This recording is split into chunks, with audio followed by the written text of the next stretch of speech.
Hello' everyone, কি খবৰ সকলোৱে? আশা কৰোঁ সকলোৱে ভাল। মই মৃন্ময় আপোনালোকলৈ অন্য এটা ভিডিঅ' লৈ আহিছোঁ আজি। মই যিহেতু আজি চাবলৈ যোৱা হ'ব ভাইমন দা, আৰু ভাইমন দাৰ বিষয়ে ময়ো যিমান পাৰোঁ আপোনালোকক দেখুৱাব চেষ্টা কৰিম, আৰু যিমান পাৰোঁ আপোনালোকক তেওঁৰ বিষয়ে ক'বলৈও চেষ্টা কৰিম। যিমানখিনি পাৰোঁ আপোনালোকে ভিডিঅ'টো স্কিপ নকৰাকৈ চাই থাকক শেষলৈকে। এয়া মই পালোহি আপোনাৰ চিনেমা হল। এয়া মাজে মাজে দেখুৱাই আছোঁ, আপোনালোকে চাই থাকক সকলোৱে। মই মৃদুলক তোমাৰ কথা কৈ আছিলোঁ। যতীন, তেওঁ আমাৰ প্ৰডিউচাৰ মৃদুল লস্কৰ। যতীন বৰা। আচ্ছা, আপুনি বাৰু প্ৰতীক্ষাত নামঘৰীয়া দেউতা এই চিৰিয়েল কেইখন কৰিছিল নেকি? হয়, কৰিছিল কি পিলি না বেৰা কথা? হয়, সেইখনতো মই কৰিছিলোঁ। সেয়া ইয়াক মই জানোৱেই ভাইমন দা, আপুনি কওঁতে নামে মানুহে চিনি পোৱা নাছিলোঁ। আকৌ তুমি চিনি পাবা বুলি মই জানিছিলোৱেই। তেওঁ এতিয়া পুৰা চিনি পোৱা হৈ আছে। আচ্ছা যতীন, আমাৰ চিনেমাখনৰ নামটো ফাইনেল কৰিলোঁ দেই। কি নাম দিলা ভাইমন? সঞ্জীৱ হাজৰিকাৰ পৰা মই এবাৰ এটা নাম দিলোঁ, এখন নাটক লিখিছিলোঁ। এই নামটো আমাৰ লস্কৰে খুব ভাল পাইছে। হিয়া দিয়া নিয়া। দাদা এওঁ বাৰু হ'ল, পিছে আমাৰ ছেকেণ্ড হিৰোজন কোন?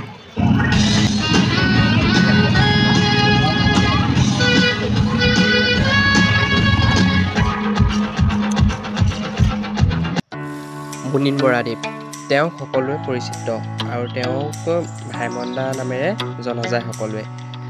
ভাইমন দা অসমীয়া অসমীয়া চিনেমা যিহেতু 14খন কৰা হৈছিলে।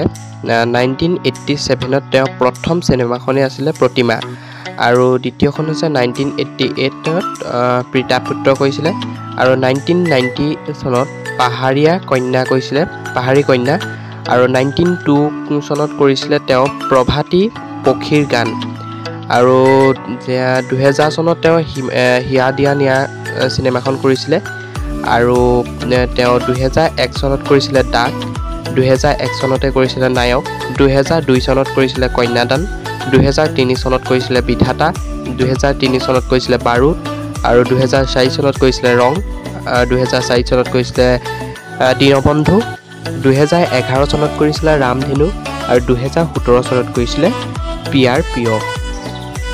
এই চিনেমাসমূহত বহুতো নপুৰণি অভিনেতা অভিনয় কৰা হৈছিলে, অভিনেত্ৰীসকলে, আৰু এতিয়া বহুতো তেনেকুৱা চিনাকি মুখ দেখা পোৱা যায়।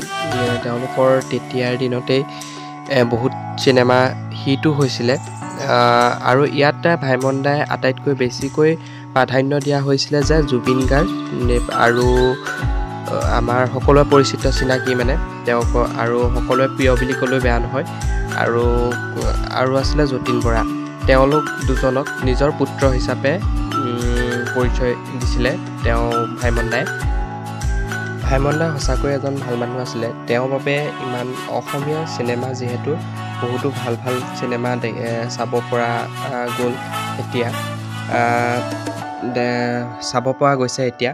আৰু তেওঁৰ পত্নী মঞ্জুলা দেৱীও এজন ভাল অভিনেতা আছিলে, আৰু তেওঁ ভাইমন দাক বহুতো ছাপোৰ্ট কৰিছিলে, আৰু তেওঁৰ পুত্ৰ ৰিজু দা যে মানস বৰা, তেওঁ ভাইমন দাক বহুতো সহায় কৰিছিলে।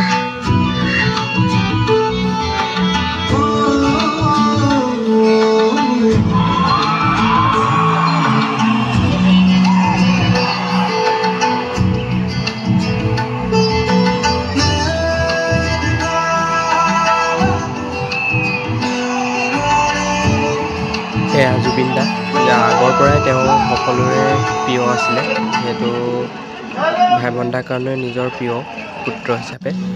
অসমীয়া চিনেমাও এই বিশালতাত চলাই দেখুৱাম, হাৰ নামানো। ভাইমন দাৰ পুত্ৰ ৰিজু দা, তেওঁ ভাইমন দাক কোনোদিনেই লগ এৰি দিয়া নাছিলে, প্ৰতিটো ক্ষেত্ৰতে তেওঁ লগত আছিলে, তেওঁৰ লগত থিয় হৈছিলে। তেওঁ সেইবাবে তেওঁ বহুত প্ৰিয় দেউতাকৰ বাবে। এখন বড়ো চাউল দিব লাগিব। মই দি দিম দিয়ক। লাইনমেন ক'ত পাম? লাইনমেন নাপাব নহয় এতিয়া, চব ঘুটুম পানী খেলিব লাগিব। ঘুটুম পানী মানে আপোনাৰ কিবা বেছি ইমাৰ্জেঞ্চি আছিলে? লাগে আকৌ মোক।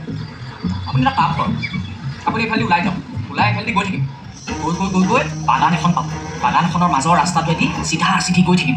সেই ৰাস্তাটোৰে গৈ বৰগছজোপাৰ ওচৰত যিটো তিনিআলি পাব, তাৰ পৰা বাওঁফালে সোমাই আগলৈ গৈ য'তেই দুখন চাইকেলৰ মাজত এডাল জখলা বান্ধি থোৱা দেখিব, ৰৈ নাযাব আৰু।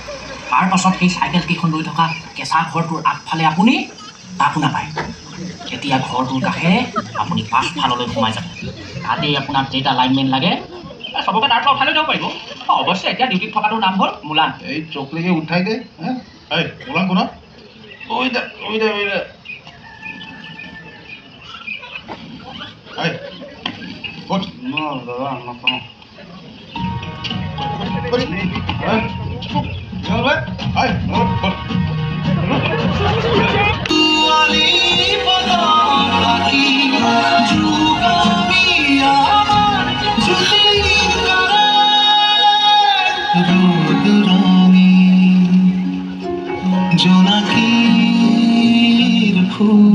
কথাটো কি জানা ভাইকো, সেই প্ৰতিমাৰ পৰা আজি দীনবন্ধলৈকে কিমান কেইখন চিনেমা, গোটেইকেইখন ধুনীয়া চিনেমা বনাই নিজকে ছুপাৰহিট ডিৰেক্টৰ হিচাপে এটা পৰিচয় দিলে। I am really proud of him. আজি গোলাঘাটৰ পৰা ওলাই আহি অকল গুৱাহাটীৰ নহয়, গোটেই অসমৰ আপোন হ'লি।